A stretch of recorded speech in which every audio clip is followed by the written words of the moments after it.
2025 के बिहार विधानसभा चुनाव जैसे जैसे नजदीक आ रहे हैं, प्रदेश की सियासत में हलचल तेज हो गई है। कांग्रेस जो लंबे वक्त से राजद के भरोसे राजनीति करती आई है, अब खुद को नए रूप में पेश करने की कोशिशों में जुट गई है।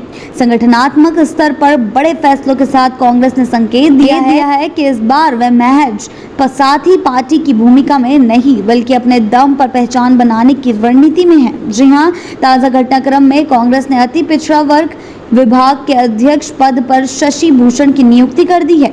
इससे पहले इस पद पर अनुराग कार्यरत थे। यह फैसला ठीक उस वक्त लिया गया है जब पार्टी पहले ही प्रदेश प्रभारी और फिर अध्यक्ष पद पर बदलाव कर चुकी है।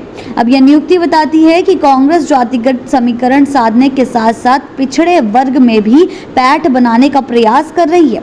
गौर करने वाली बात यह है कि ऑल इंडिया कांग्रेस कमेटी में फिलहाल ईबीसी विभाग का कोई स्वतंत्र अस्तित्व नहीं है, लेकिन बिहार कांग्रेस ने राज्य के राजनीतिक और सामाजिक समीकरणों को भांपते हुए इस मोर्चे को सक्रिय किया है।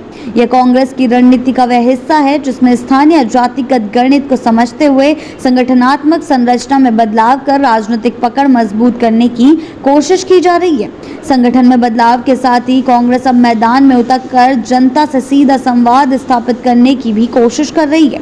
घर घर झंडा, घर घर संवाद, पलायन रोको, नौकरी दो यात्रा के बाद अब पार्टी न्याय संवाद यात्रा की शुरुआत करने जा रही है, जिसकी कमान कन्हैया कुमार को सौंपी गई है। यह साफ दर्शाता है कि पार्टी युवा नेतृत्व और भावनात्मक मुद्दों के जरिए मतदाताओं से जुड़ाव बढ़ाना चाहती है।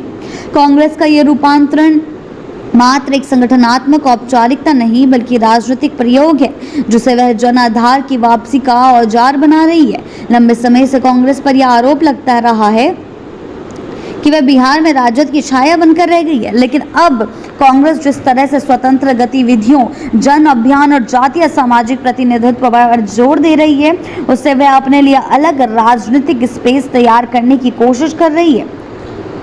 हालांकि सियासी गलियारों में इस बदलाव को एक और कोण से भी देखा जा रहा है। माना जा रहा है कि कांग्रेस यह सब महागठबंधन में ज्यादा सीटों की मांग को लेकर दबाव बनाने के लिए कर रही है। सूत्रों की माने तो कांग्रेस इस बार 70 से अधिक सीटों की मांग कर सकती है, जो उसके पारंपरिक प्रदर्शन के मुकाबले कई अधिक है। ऐसे में कांग्रेस की यह कदम सिर्फ जनसंपर्क नहीं बल्कि राजनीतिक सौदेबाजी का एक अहम हिस्सा भी हो सकते हैं। बहरहाल ये तय है कि कांग्रेस ने बिहार में इस बार फुल फ्रेम में एंट्री की तैयारी कर ली है। संगठनात्मक बदलाव से लेकर जमीनी अभियान और जातीय गणित से लेकर युवाओं के सहारे पार्टी हर मोर्चे पर अपना वजूद फिर से कायम करने की जदोजहद में है। 2025 का चुनाव कांग्रेस के लिए सिर्फ सीटों की लड़ाई नहीं बल्कि राज्य में राजनीतिक पुनर्जीवन का मौका भी है।